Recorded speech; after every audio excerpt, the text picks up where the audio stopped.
Cuando Jesús dijo que en el mundo tendremos aflicción, estaba realmente describiendo cómo es la vida a este lado de la eternidad. La aflicción, el sufrimiento, el dolor están presentes siempre. En casi todos los momentos de nuestra vida vamos a poder o sufrirlo nosotros o verlo también en los demás. Y esto realmente es irritante, porque nos damos cuenta de que algo que no debería ser es. Algo que no debería pasar está pasando. Y los cristianos lo sufrimos en propia carne porque en nosotros hay esa indignación contra nosotros mismos, porque vemos que el pecado, que es la fuente de todo mal, habita en nosotros y vemos que la aflicción pues, forma parte de esa terapia de Dios para nosotros, porque aunque no nos guste, es lo que el Señor mismo ha dicho, que ha elegido el camino del dolor. Fue el camino del dolor lo que usó el Padre para que su Hijo estuviese listo, preparado para ser nuestro mediador, nuestro Salvador, nuestro sumo sacerdote compasivo. Y es el camino del dolor y de la aflicción también el que el Señor elige para fortalecer nuestra fe, para que participemos de su santidad, para que podamos consolar a otros, para que podamos comprender a otros y anhelar el cielo, y para otras muchas cosas más. Él utiliza esa sabia providencia para trabajar en nuestras vidas.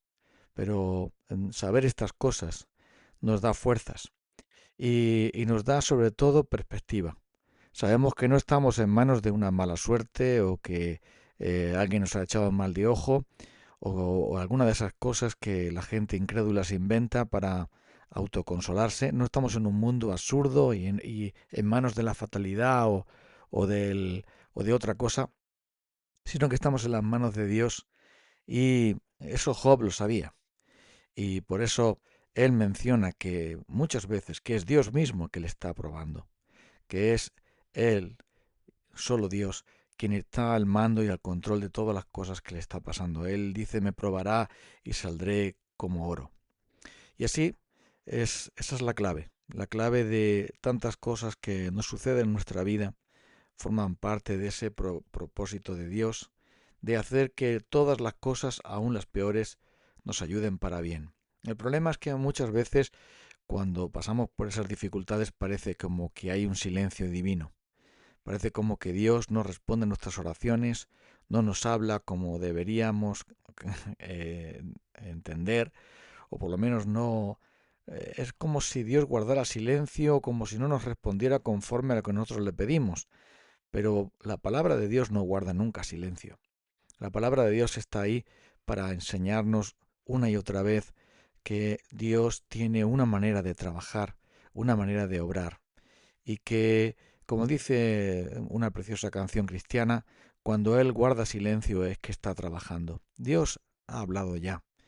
Y a veces guarda silencio en nuestras vidas porque no nos da una explicación o no nos da un sentido o quizá eh, un aliento para que sepamos cuál es su camino. Pero Él nos ha dejado ya pautas y nos ha dicho claramente que todas las cosas en esta vida están designadas por Dios para un propósito espiritual.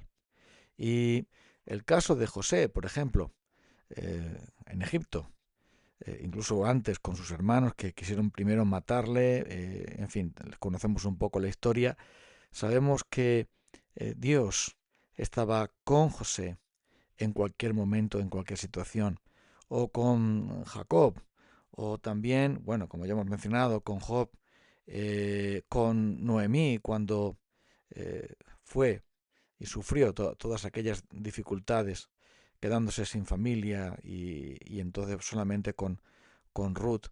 Todas estas cosas muestran que realmente estas historias en la Biblia no están solamente para ilustrar cosas bellas, sino para mostrarnos realmente el diseño y el designio de Dios en el sufrimiento. Todo está entonces bajo su control y debemos confiar en Él. Él ha vencido al mundo, Él ha vencido y está por encima de todas las cosas y nada ni nadie nos podrá separar de su amor. Debemos entonces mantener la calma. Esto es más fácil decirlo que hacerlo, ¿verdad?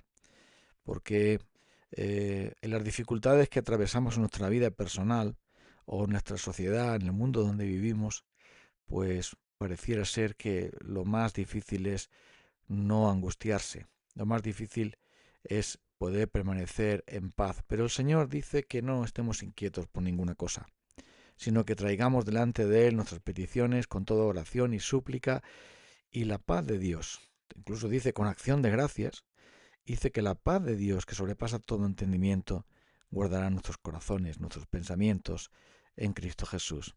Es verdad que no siempre sabemos ver la mano de Dios en este mundo, la mano de Dios en nuestra propia vida, en la vida de otros, la mano de Dios en nuestra propia congregación cristiana, donde pertenecemos, donde nos congregamos.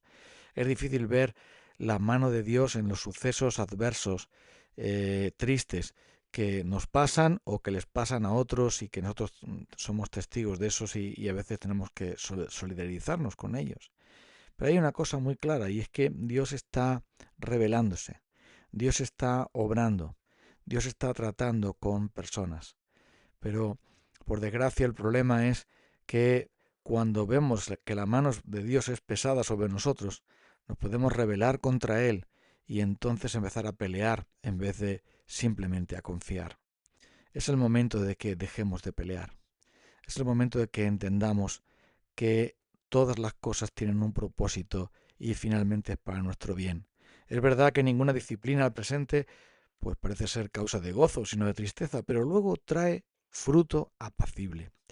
Y por supuesto que en una persona incrédula el sufrimiento le hace aún más ser más rebelde contra Dios, más atea esa persona, o más anti todo lo que sea divino. Pero en el creyente no debería ser así. Deberían ser esas aflicciones como empujones hacia arriba, como la manera de que podamos mirar a nuestro Señor, que fue crucificado por nosotros, que sufrió tantísimas dificultades por amor a nosotros, y que comparado con Él nuestros sufrimientos no son nada. Y que al final, como dice el apóstol Pablo, las aflicciones de este tiempo presente no son comparables con la gloria venidera que nosotros se han de manifestar. Hay muchas veces en las que Dios simplemente con sus promesas, con su palabra nos da aliento. El problema es que la tristeza nos hace ser como aquellos que iban camino de Maús, que no reconocían a Jesús y que no tenían ninguna esperanza ya en Él. De hecho, decían que habían pasado 3 días desde que había acontecido todo aquello, y aunque unas mujeres decían que Él vivía, que Cristo vivía, ellos no estaban dispuestos a creerlo, iban en el camino contrario a lo que Jesús les había enseñado. Y muchas veces la tristeza y las circunstancias que vivimos son tan penosas que tomamos el camino contrario, que en vez de regresar a Cristo y obedecer y mantenernos fieles a Él, tomamos el camino equivocado como aquellos hombres, yendo hacia Maús en vez de ir al lugar donde Jesús había mandado que estuvieran. Es cierto. Por eso Cristo mismo viene a buscarnos. Y es maravilloso que en este camino de Maús Jesús les apareciera, les convenciera con su palabra primero y después con su presencia.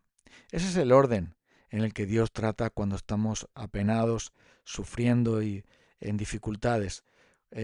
Cuando Él viene a nosotros para mostrarnos por medio de su palabra y de sus promesas que todo tenía que ser y todo tiene que ser así, con un propósito. Y finalmente, cuando nos persuade con su palabra y nuestros corazones arden, entonces Él, que nos abre el entendimiento para comprender su palabra, después nos hace ver su presencia cercana con nosotros. Ese es precisamente el mayor consuelo que tiene o podemos tener los creyentes en medio del torbellino, en medio de las dificultades que atravesamos. Sencillamente Dios quiere que nos fiemos de Él, que creamos en su palabra, que le demos ese voto de confianza absoluto de que Él sabe muy bien lo que está haciendo y que la finalidad que Dios tiene es sencillamente llevarnos mejor y más a Él, hacer que podamos ser y participar de su santidad y mostrarnos su amor inmutable, mostrarnos su fidelidad, mostrarnos su poder en nuestra debilidad, sostenernos en medio de las dificultades más más terribles para nosotros y mostrarnos finalmente que Él nos va a hacer el bien, porque Él nos ama. Y como dice Romanos capítulo 8, el que no escatimó ni a su propio Hijo, sino que lo entregó por todos nosotros, ¿cómo no nos dará también juntamente con Él generosamente todas las cosas? Ya tenemos a Cristo. Con Cristo lo tenemos todo, el mayor de los consuelos, la mayor esperanza, la mayor fortaleza. Él simplemente se sentará y partirá el pan con nosotros. Le reconoceremos, sabremos que hemos estado con Jesús. Vamos a orar. Señor, ayúdanos en nuestras pruebas, en nuestras dudas, en nuestros dolores y dificultades, en nuestras contradicciones, en nuestra falta de fe. Ayúdanos, Señor, para que en medio de las turbulencias de este mundo, en medio de la turbación, de la tempestad, sepamos que tú eres el Rey y que tú tienes en control todas las cosas para el bien de tus hijos. Ayúdanos a confiar en ti, a saber que tu propósito de salvación y de bendición, de santificación, de finalmente hacernos el bien, es lo que tú siempre haces por tus hijos. Y aunque no podamos entender tantas cosas, sí sabemos cuál es tu propósito final, y toda tu palabra nos da testimonio de ello. Así que ayúdanos, Señor, a confiar en ti, y danos tu paz, la paz que no es como el mundo la da, la paz que sobrepasa todo entendimiento, la paz de saber que estamos en tus brazos, y que tus brazos son fuertes y seguros y amorosos para cada uno de nosotros. Da consuelo a aquellos que no lo tienen y ayúdanos a ser también a nosotros agentes de consolación. En el nombre de Cristo. Amén. Hasta el próximo día.